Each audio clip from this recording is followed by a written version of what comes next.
gathered you all here to talk to you about how to prevent pet overpopulation. I want to pose a question to y'all. How many of you have or currently owned pets, by a show of hands? All right, cool. And I can guess by the percentage I've seen here today, right now, I can guess it's a pretty big number of people that have or currently own pets behind the screen. So why is this important? Why is pet overpopulation important? Well, it's definitely an ongoing and increasing epidemic that is happening across the United States. Anyone that cares about animals, and I know everyone at least cares about one animal in particular, definitely hates to hear about them being euthanized. And today's pet overpopulation has definitely become out of control. So why does overpopulation need to be controlled? You might be asking that. Well, I got some statistics for you by humanesociety.org. There's actually an estimated 6 to 8 million homeless pets that enter shelters every year in the U.S. That's a pretty big number if you think about it. 6 to 8 million of them.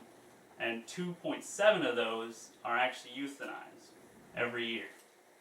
That's crazy. I mean, it's good that, over 3 to, 5 million of those pets are actually adopted, but it's still a very large number. And some of those were actually people's pets. They loved for them. They cared for them, and they just jumped over the fence, they got out the front door, and they ended up in the shelter.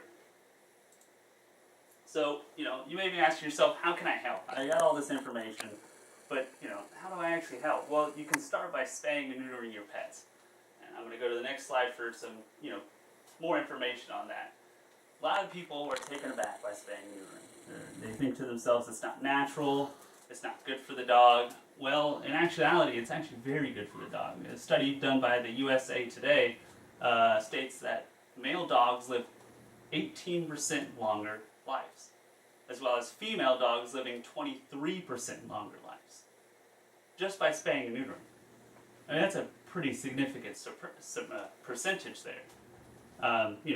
Average dog's lifespan is 11 to 12 years. You're adding several more years to that dog's life, essentially adding several more years to spend with your best friend.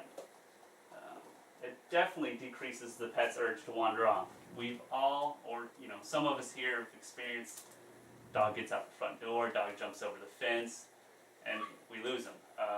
And that's definitely terrible. But it definitely decreases that urge for that pet to actually do that. Now, it also, and this is the number one reason to spay and neuter, is it assures the pet can't reproduce. Nobody wants their pet or the neighbor's pet to get pregnant and you end up with a litter of kittens or a bunch of puppies in your lap. That's a terrible situation for anybody, and I don't think anybody really wants that. So it definitely keeps that from happening. Back to the ways that you can help. You can adopt from a shelter rather than a store-bought or a breeder. There's some definite goods to this. On the next slide, a lot of people don't want to go to a shelter in the first place. They think that these are just angry dogs that nobody could actually handle. They're terrible pets, and they just ended up in the shelter. And I can assure you that's actually the complete opposite. There's definitely no more risk buying a dog from a shelter than there is from getting it at a store-bought or a breeder. And it's way cheaper. Way cheaper. We have 2 dogs named Angel and Princess who are awesome dogs. They're fun, they're awesome, and we've had them for a lot of years, and we paid $35 each for them. And when you look at the cost of a breeder, that's $600 to $3,000, and you're looking at similar costs for a store-bought dog. That's a significant difference there. And our dogs are awesome. We've had them for years. Pets from shelters are also vaccinated. They're given all their shots. And in most cases, they're also spayed and neutered as well.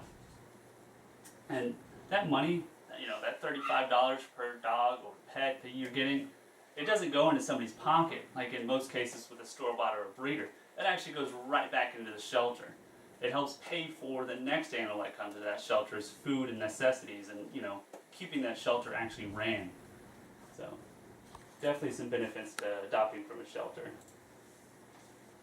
Now, another way you can help, among the many that are listed here, is fostering. Now, some people might be on the fence about actually, getting a pet.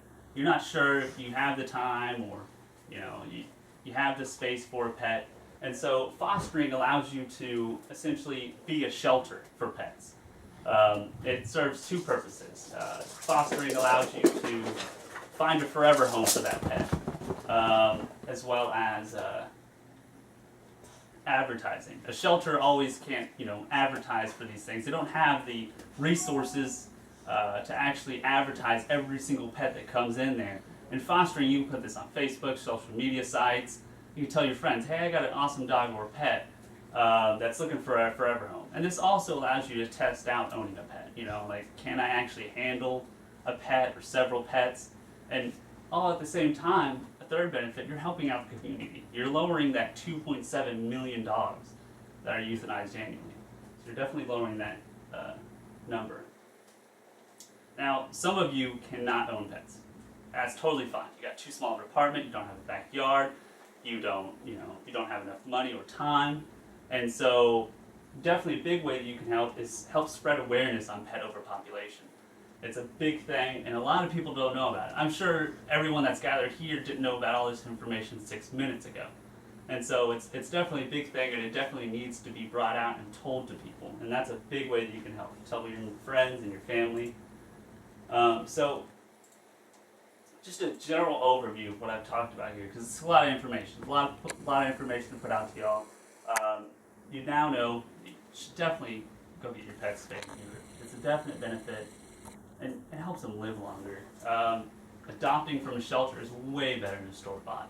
And fostering allows you to test that period, help out the community, and help find dogs an actual forever home. So by taking part in these actions against pet overpopulation, you can help save pets' lives. I have the 3 websites that me and my group got this information from. It's the humanesociety.org, americanhumane.org, and aspca.org, and that's where we got all our information. I'm not able to put it all here because I have a time limit, but they got some really good information on pet overpopulation. Thank y'all.